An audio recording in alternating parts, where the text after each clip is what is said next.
That's why we married each other, because she thinks it's worth time to make waffles, and I think it's worth time to eat them. And together, we're just perfect. I'm gonna cook for my family for an entire week using only this book.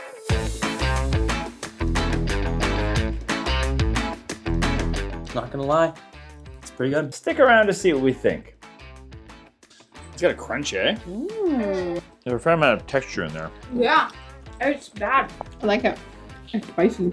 Like that rubber aftertaste. It's a really unique idea. Those are actually delicious. Gummy and weird. This is really good. They're really good. The flavor's good. Oh, they got a good crunch. Not for you. Not for you. It's just so good. I like this. It's really good. Disgusting! Greetings and welcome to or welcome back to PB with Jay. Here on the channel, we focus on all things plant-based goodness. And today we're doing a deep dive into Dreena Burton's Kind Kitchen. We did a review of her book, Plant-Powered Families, a little while back. Our family didn't love it.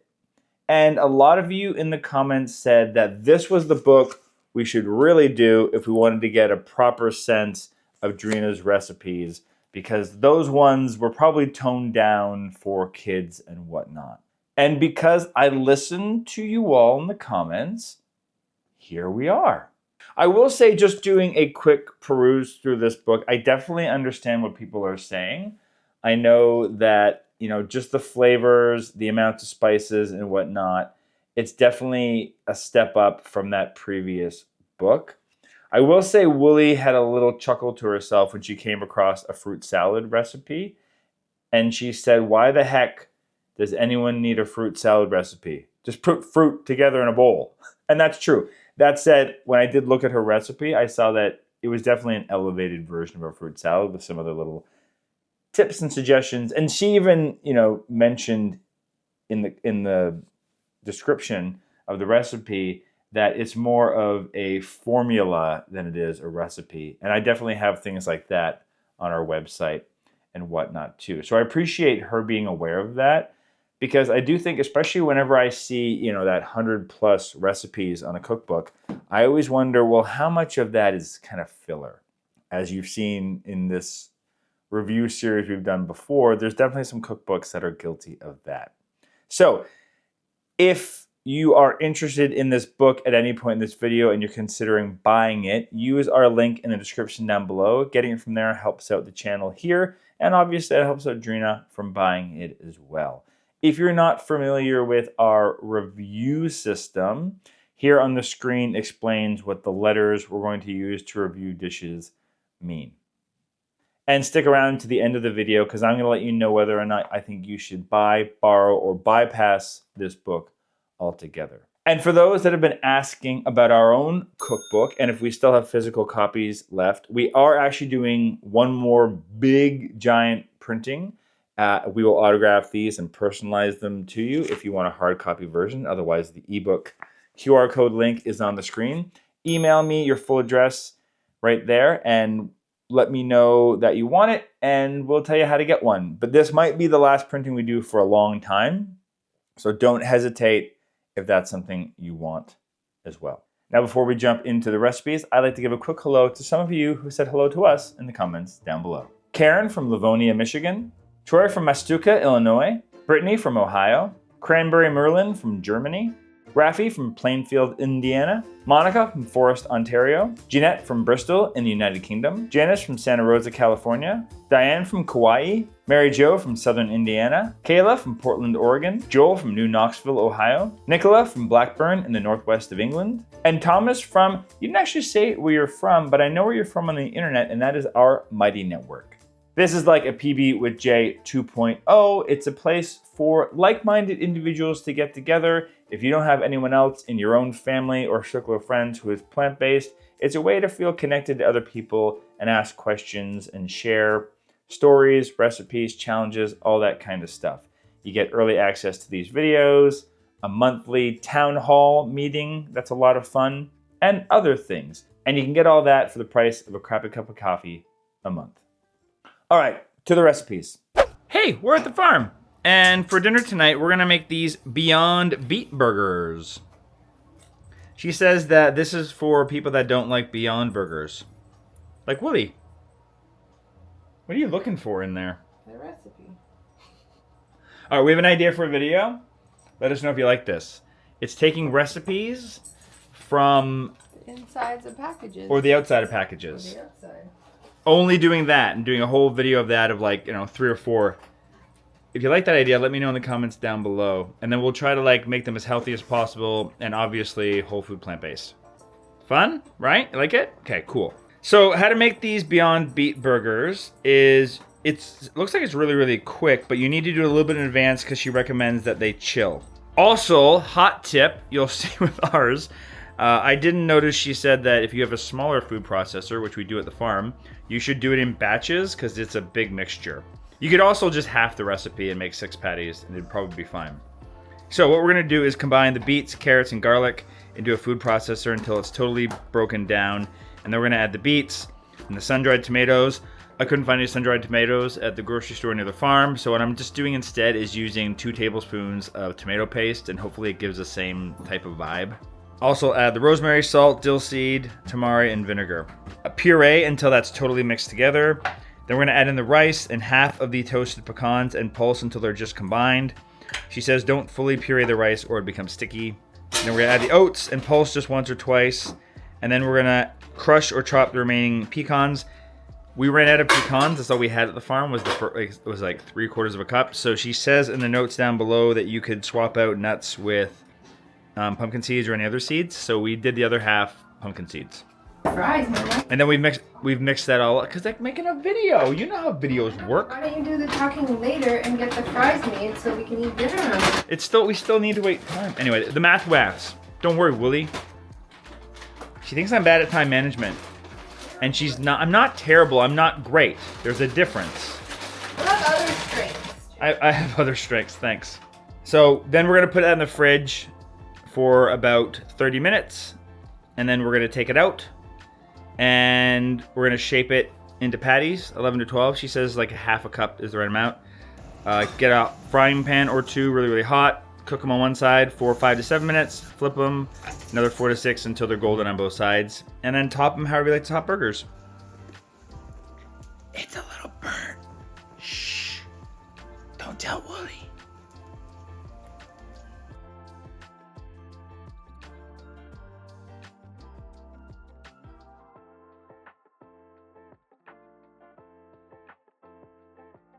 Okay. You're eating this under protest? With mustard? Not bad? It's too chunky. It's too what? Not blended enough. Well, maybe you just got a bad chunk. Try another piece. Really? Yeah, big bite. Big bite. For the people. Why didn't you put some stuff on it, girl? It's disgusting. Wow. So that's an F for you? Oh, it's too chunky. There's a fair amount of texture in there. Yeah, it's bad. I don't just like it. It's just too much texture. Like I want a smooth. I want like the. I don't want texture in a burger. Yeah. Like Thank you. in terms of like It's fine. multiple textures. So For annoying. your entire cupboard right now. Yeah. in case you're it's wondering really why. annoying. Okay, it's a B. Yeah, I'd want to. I like this consistency of this though. I want to play with the flavors. I want to play with the texture, but I like. There's something really great in this formula. This keeps on closing on me. Oh, I didn't give it. Did I say a B? B. No. It's really beety. Yeah. Less beets. Less beets, or just more flavoring, like a little liquid smoke. And more flavor. Yeah, I put more seasoning in there. I like the texture though, right? The texture's not bad. It's okay. What do you think overall? I think a B. A B? Have fun in the snow? Hey, Roof. Go play in the snow. Mama. What'd you find down there? It's a very snowy morning here at the farm. So we're going to make these wow 'em waffles and hope that they don't stick to our waffle maker, which seems to be my constant problem in life. And we probably will put a little bit of something on it just to make sure they don't stick. It is what it is.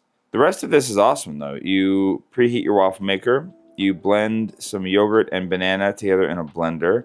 She recommends a very ripe banana. We have a kind of ripe banana. So this will let you know if you can make it with one of those. And then the rest of the dry mixture, you just put all together in a bowl. Mix that all together. And then you add in the yogurt banana mixture. And that's it. There's no sugar in this or anything like that. So that's going to be... We have maple syrup to put on top if we need to. And we have fresh berries too. Just let the waffle maker spread it out. Waffles take a long time. What's the philosophy here? How do you know it's ready? Well, generally you wait till the steam is a lot less, but we'll see. I'm a little nervous that it's gonna burn. Yeah. It's tough because the moment you look, Yeah, you could totally wreck it if it sticks. you have to know your waffle maker. We don't make waffles that often. 6 hours later. Uh-oh. Yeah, look at that. There you This go. waffle maker is awesome. Okay. I know, our waffle maker at home sucks. Is it ready? It's ready to me.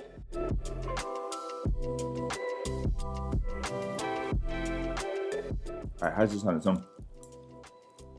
It's pretty good. It's a waffle. How Is it bad good? can a waffle be? It's a good texture, which for gluten-free isn't always the... Well, when I tried it fresh, so we cooked them and then we kept them warm in the oven. And when I tried one like right off the waffle iron, it was more like almost gooey inside. Yeah. But once it sits for a few minutes, then it kind of solidifies. Yeah. It's got a pretty nice flavor. I feel like we could do better. It tastes very much like oatmeal. Well, it is oats. Oats, I mean, I like how simple the ingredients are. That's kind of nice. I think I'll give it like a B+. And to be fair, we didn't use a ripe banana. That's true. So the recipe's not 100% the way she would suggest it. So there's that as well. We have to grate it with a bit of a curve. But that would just make it sweeter, right? Mm-hmm. I don't think that would change much else, would it? No. I'm not a waffle guy. What? I like them. I would never, outside of doing reviews like this, I wouldn't make them. It just take too much time. I love waffles. They're worth the time. That's why we married each other, because she thinks it's worth time to make waffles, and I think it's worth time to eat them. And together, we're just perfect. These are good. You're saying like a B+? Yeah. Yeah, I think so too. They're not quite, and they're not. Yeah, they're good though. They're good. They're like, I'd happily eat these again. Yeah, I would make these again. So then maybe there's an A for me. Because they're pretty easy. I'm gonna bump it up to like an A-. So I tried out these waffles, and without fruit and just syrup on them, they're really gummy and weird. Not gonna lie. I'll give them a B. They're okay, but I've had better waffles. Tastes like protein powder. There's no protein powder in it. Dude! People. It's fine, honestly. You gotta let the maple syrup soak in, because then it's like, ooh. It's really good. Tonight for a little snack for the afternoon, for what am I doing? For our next recipe, we're gonna try these chipotle fries. No, scratch that, Chipotle Chickpea Fries. So these are interesting, and I think I had something like these when I was traveling once. So I was curious to make Dreena's version in here. So all of this happens in the saucepan first. We're gonna add in the chickpea flour and part of the water and start whisking that until it's smooth. And then you add in the remaining water and the other ingredients, except for the coating ingredients. Put them on the saucepan over medium heat, bring to a boil, whisking frequently. Then we're gonna reduce to low and continue to whisk for a couple minutes as the mixture thickens. As it does, you're gonna swap out the whisk with a spatula. Continue to stir the mixture until it's fully thickened for another minute or two. So at some point the camera turned off and I didn't realize it, and I'm so sorry. So I put in all the other stuff, I mixed it around, and it got really, really liquidy, solid, really, really fast. And so it turns into a mixture kind of like this, and I just flattened it out into here. I thought I was recording, I'm sorry. Came together, it didn't even bring to a boil, it just solidified super fast. So that's cool to know. I thought I'd be spinning at the stove a lot longer. Anyway, apologize, I forgot to shoot that. And she says to leave it into the fridge for at least an hour. Once that's ready to go, we're gonna preheat the oven at 450 degrees Fahrenheit. We're gonna line a rimmed baking sheet with parchment, sprinkle the parchment with some cornmeal and a few pinches of salt and smoked paprika. She says to remove the set chickpea mixture from the baking dish by lifting the edges out, and then cut the block into fries. So like 1/2 inch to 3/4 inch thick, and then slice that into 1/2 or 1/3. Place the fries on the baking sheet, gently coat in the seasoning, and bake for 23 to 25 minutes or longer if needed until they're golden and slightly crispy. She says to move them around once during the baking, as the fries around the edge of the pan tend to cook more quickly. We haven't made something like this before, and she says her family absolutely loves them.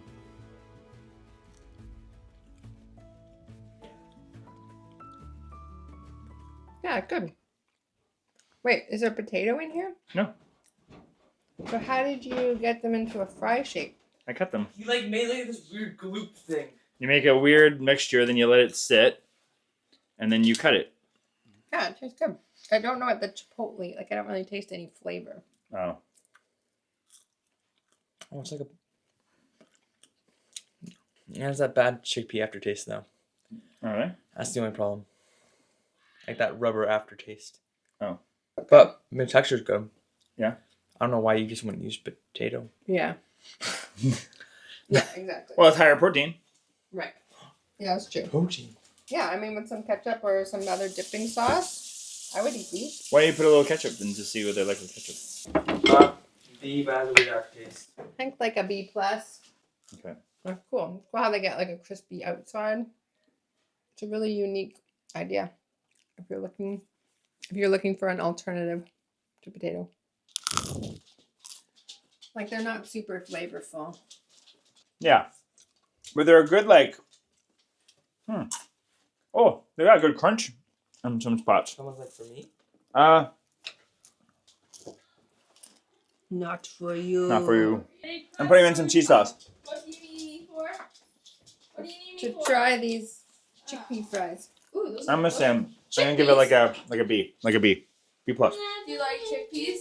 Never meant to make you doubt They're pretty.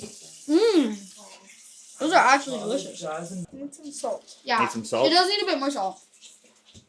I think I love chickpeas. Process. Yeah? It tastes really good. Yeah? Flavor. Got a good crunch? I'd say I'm I've seen A, but with a little bit more salt. Yeah. But the thing is, you can put some ketchup with this too, right? Mmm. So tonight for dinner, we're gonna try this awakened pad thai. I don't know why it's called awakened. It's a peanut-free sauce, which is interesting. And if Willie likes this might be a good alternative for having pad thai during the week, so she can take it to school with her. That would be good. The one thing that's a little bonkers with this recipe is it says it serves 3. That's a random, strange number. So what I'm gonna do to try to compensate that is just add more of everything. I might even double the sauce because I always find things are undersauced for us. So I'm gonna double the sauce and bump up the vegetables as well. So I would recommend getting all your vegetables cut up. She says to cut up your carrots into matchsticks, separate the green onions into white and green parts because you use them in different sections, looks like. I accidentally used a zucchini that I bought for this, but the good news is that we have some bok choy in the fridge.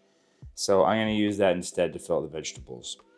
It's kind of how we roll with pad thai when we make our own, is whatever vegetables you got, they go inside. So we're gonna start off by making our sauce by putting all the sauce ingredients in there. She says to start with about half of the water and blend until the seeds are fully processed and the sauce is smooth. And then add the remaining water and puree again and set aside.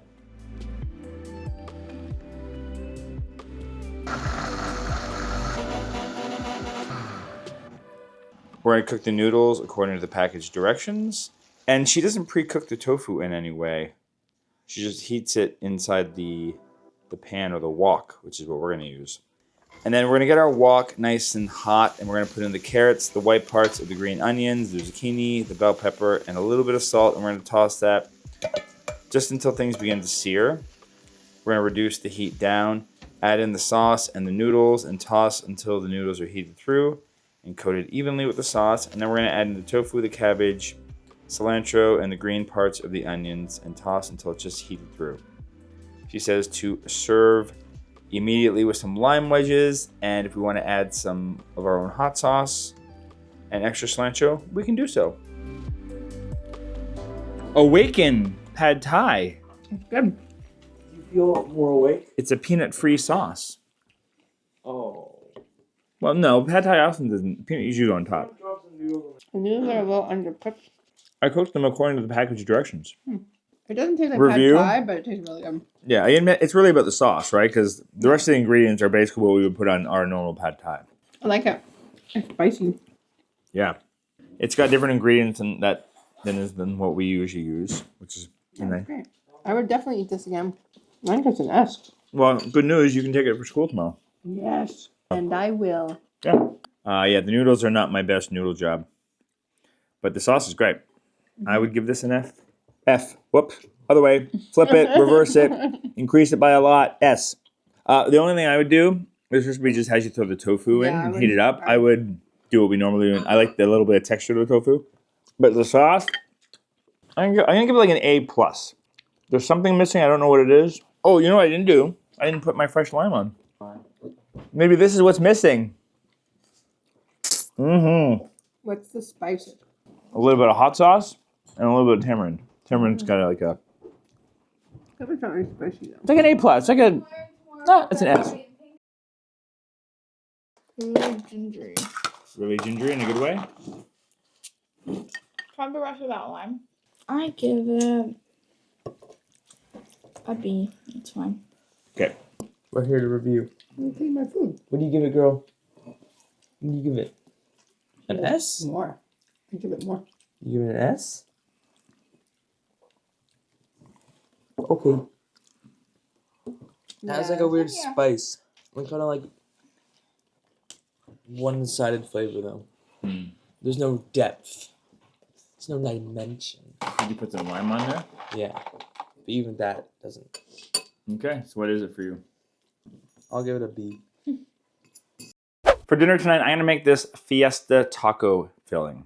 So one thing I will suggest right off the top is preheat your oven. And if you're using pre-made taco shells, like I'm using here, I got these like kind of flat bottom stuff 'em shells. You might want to heat those up about 10 minutes before you're gonna eat, just to make them more pliable and fresh and delicious. This looks actually really, really simple and easy. So what we're gonna do is put sunflower seeds into a food processor and process them until they are crumbly. And then we're gonna add in the pumpkin seeds, process it again. She says to break up the beans with your fingers, mash them slightly. She says you could also do them in the processor, which is what I'm gonna do. Because I feel like that would be more time consuming to do with my fingers. Next, we're gonna heat up a non-stick pan over medium heat. We're gonna pour in a little bit of water and onion, bell pepper, and then all of these seasonings. Oh, I like their cinnamon in here. That's a fun little addition to give a little bit of a oomph. We're gonna cook those for 7 to 8 minutes, stirring occasionally until the onion has softened a bit. She says to add a little extra water if everything's sticking. Reduce the heat to medium-low, and then we're gonna add in the tomato paste, lime juice, tamari, that seed blend, and the beans, and stir and cook for another 5 minutes until it's warmed through. She says the mixture will dry a little bit while warming, so if it's sticking or burning, just add another tablespoon or so of water. And then she says just to taste it and season it appropriately, and then serve it however you would serve tacos. I'm just gonna, I have a little bit of lettuce here, I think. I have some lettuce. I think I have some cabbage and some carrots, so I'll probably cut some things up to put on top. And I've got some avocado here, so I'll probably mash that together with some lemon, or lime, I should say. Make a little quick impromptu guacamole. I'm looking forward to this. This is a different kind of taco filling than we've made before. So I hope it's good. Yeah, it's good. Yeah? Mmm. Ah, this is really good. It's like meaty without being meaty. You know? What do you think? Yeah. Oh, I think I need a fork. I thought I brought a fork. That's not for. I give this, I'm gonna think about it, then I'll come back. It's like beanie plus. Mmm. Has a good like taco seasoning. I'll give it an A. It's like I think it's an A for me. What would you give it? I think an A. It's good. And then you put your own, like we put some of our cheese sauce on here. We added a little bit of the taco kit box we had. Got some spicy sauce in it. Put that on top. Yeah, it's a good, and it's really, really quick, which I liked. It didn't take long at all. The whole thing took like maybe 20 minutes to Why are we make. eating at 6:30? Because I made cookies too. Ah. Whoa. It doesn't taste good. No, why didn't you like it? It tastes like nuts and seeds. I don't. You really could taste those things? Yes. You are a super taster. So what is it? It's an F, but... I've never heard of a Shmoopy cookie. I don't know if this is a thing or if this is just something that she's made up. She says they're really good. So, I mean, when the author goes out of their way to say the recipe's really good, I feel like you gotta really go after them, you know? No, just kidding. These kind of look on the surface of what I think of as like macaroons here in Canada. It was like a chocolate and coconut type dessert. Maybe they have them in other places. I assume they're just in Canada. Anyway, this is simple enough. We have the oven preheated at 350 degrees Fahrenheit. In a mixing bowl, we're gonna put all these dry ingredients together. If you're like me and you keep your almond flour in the freezer, it can clump up. So I just kind of squished it with my hands a little bit here. Maybe run it through like a mesh sleeve, a little mesh thing. You know what I'm talking about? You know what I'm talking about. First, just to kind of break it up a little bit. I didn't do that. I should have. She's recommending using maple syrup and brown rice syrup or coconut nectar. Didn't have that, so I just used maple syrup for the whole thing. I assume that's fine. I don't even know why she has two different kinds of sugar here. Maybe one's a little bit thicker. Anyway, I just did all the same. So I mixed that all together and then I just scooped them out with my little cookie scooping sheet thing. And you're gonna bake them for 13 to 15 minutes. It says they should be a little crunchy and also a little chewy. Then we're gonna let them cool on a rack. Are you ready for me to try this chocolate cookie? Yeah. Can I redo that? That was just weird. It's giving like macaroon. It's giving. Yes. You happy about that? I want one. Where'd we get him from? I like I like the parts with the raisins. What's that? Party pooper. 1 second. You poop at parties. S. What makes it an S? It is so good. An A or an S? Yeah, why so? I'm like in between. What makes you in between? They're really good. The flavor's good. Just the seeds give me an off vibe. Oh, okay. So the texture. You want to see a cool dance move? Yeah, let's see it. What? It's got a crunch, eh? Mmm. I like this. Yeah? Mm-hmm. Oh It's my good? God. Holy crap! Never mind, I was wrong. It's really snowing and it's really windy. It's snowing a lot. That's really good. Yeah? Is there a raisin in it too? Can I have another one? What? Anyone wants a Also- second? Is there nuts in it or just Seeds, just seeds. Yes, we It's, can it's take it school to safe. school. It's school safe. I'm gonna have two. So it's an S? Mhm. Mmm. No, it's not right. That's really good. It's like a macaroon, but like pumped up with the extra stuff. I like the raisin. They're so good. Ephraim's going on and on about it. It's so good. I give it an S. S plus. Tonight for dinner, we're having what she calls Ulti-Mac. She says she's made a lot of vegan mac and cheeses over the year, and this one blew her family's mind. It would take a lot to blow my kids' minds when it comes to plant-based mac and cheese, given that they still have cow dairy from time to time. I'm setting my expectations low. For them, anyway. Maybe Willie and I will love this. For our mac and cheese, we mostly just use our cheese sauce, which is on our website, but also it's in our cookbook, which the link is right here.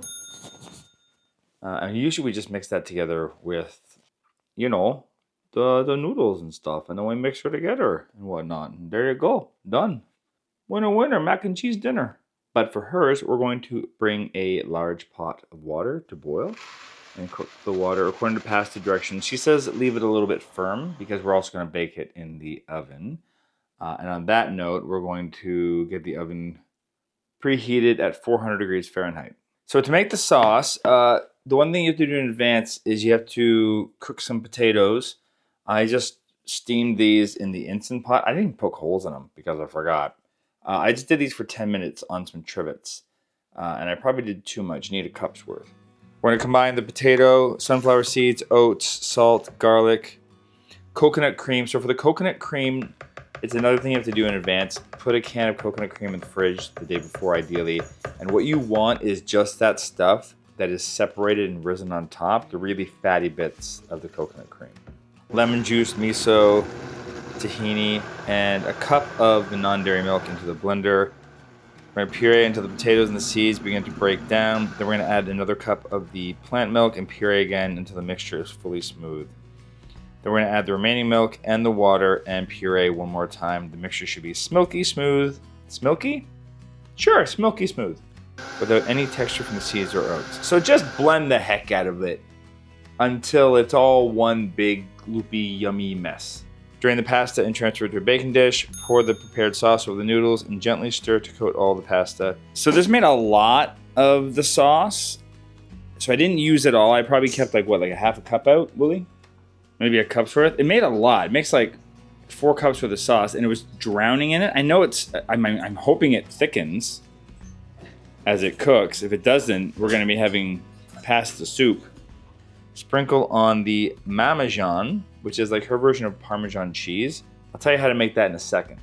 Cover the pan with aluminum foil and bake for 25 minutes and then remove the foil. Set the oven to broil and broil for 3 to 5 minutes until slightly brown on top. Okay, so for this Parmesan cheese, it's another recipe she's got over here on page 86. We have to preheat the oven or toaster oven to 275. Put pumpkin seeds and sunflower seeds in a small food processor and process until the seeds are crumbly. They don't have to be completely fine. Add some nutritional yeast, coconut flour. I don't know if we have any coconut flour. If not, I'll use almond flour. Lemon juice, miso, and salt. And then transfer the mixture to a prepared baking sheet and bake for 20 to 25 minutes, keeping an eye on it, stirring a couple times until distribute the seeds from the outer edges. Oh, and because I didn't realize that you had to cook the Parmesan in advance. The vegan Parmesans I've made in before, you just kind of blitz a bunch of stuff up. Anyway, so what I decided to do is I'm just going to throw that in when I take the tin foil off, when I go to broil it. It seems weird to put it in earlier anyway, because it's just all going to soak inside. So we put it in for another 15 minutes because it's still really liquidy. Although it's kind of thickening-ish. Oh.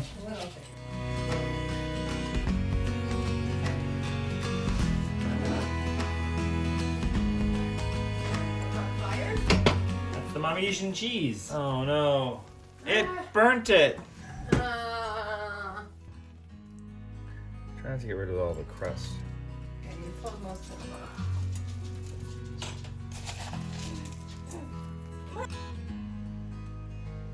It kind of thickened up. What about? I wouldn't use coconut. Weird. Can you taste the coconut? Oh yeah, a little bit. Macaroni in a pot that Smells smells. like coconut. Is there coconut in it? It smells like mac and cheese, like from a box. No, it doesn't.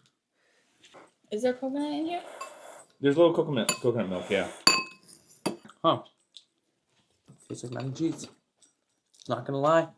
It's pretty good. Tastes like cheese that's gone bad. No. It tastes like Like an old cheese? a cheddar. Mm-hmm. Like a white cheddar, which is A not my better favorite. than your mac and cheese. I like orange cheddar mac and cheese. Or like a mix of cheeses. Yeah. Like a Gruyere and a Swiss What's a Gruyere? and some cheddar. Gruyere is like a sharper Some cheese. regular cheddar, like orange cheddar. Yeah. So this is good for a plant-based one? Yeah. Compared to my non-plant-based one, this is like an F, but based on as plant-based and it tastes kind of like cheese, I'm going to give it an A. Wow. Wow. This is cheesy. I'm done with it. It's good. I don't know what you're talking about. It's like a sharp cheese. Yeah, you don't like it, Annie? I don't know. It's like, it tastes fine. It just, when I eat it, it makes me want to throw up, but it tastes fine. What? I would say there's a way to make it without the coconut. Mm. But you can taste it, and it's. Makes it I a little wonder. less- I guess that's adding some fat. Yeah, I'm like, what is it, like a silken tofu? Oh, yeah, Distracts maybe. you. Or like a. I'm just thinking like what. How to keep it nut free. What about Yeah, silken tofu. I would use that. or like an unsweetened yogurt, like a soy Yeah. yogurt. So I'll try the silken tofu. that's pretty good. It's close. It's very close. I give it like an A, plus. Not quite an S. I'm giving that a B plus. Okay.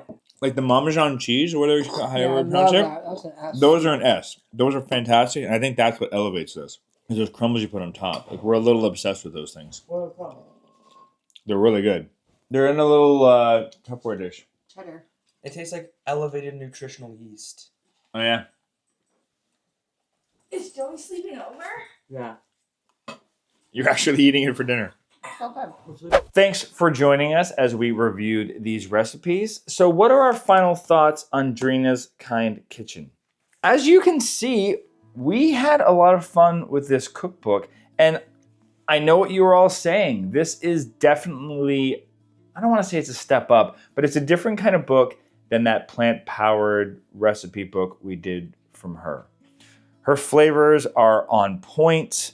We all pretty much enjoyed the recipes, as you saw from our reviews. And what I really appreciated was how straightforward her recipes and how easy they are to follow. And there's definitely more in here than we got around to. I definitely think we would have done more if we had time. I gotta say, the one thing that really blew my mind was that that mac and cheese. I was expecting that to be a fail. And that taco filling was really delicious as well. And she's also got like so many inventive ideas, like those chickpea fries are not something I would have ever thought to do. So this book for me is an absolute buy. I think it's a great book. I think if you don't have money to splurge right now, see if your local library has it. But if you do, consider using the link in the description down below to help us out, to help Dreena out. Yeah, great book, super solid. I think even for people who are beginners, it's not overly challenging, and I think you'll find that it'll open up your mind to things that you can do in the kitchen yourself. If you enjoyed this video, hit that like button to let YouTube know to share this with other people. Subscribe to get more videos like this, and since you're still sitting here hanging out, listening to me jabber on, YouTube has this next video all queued up for you. They've been thinking about it the whole time that you've been watching this video, and they're like, the second it's done, we're gonna offer this one to them, and they're gonna like it. We think, we hope, we don't know. Watch and find out.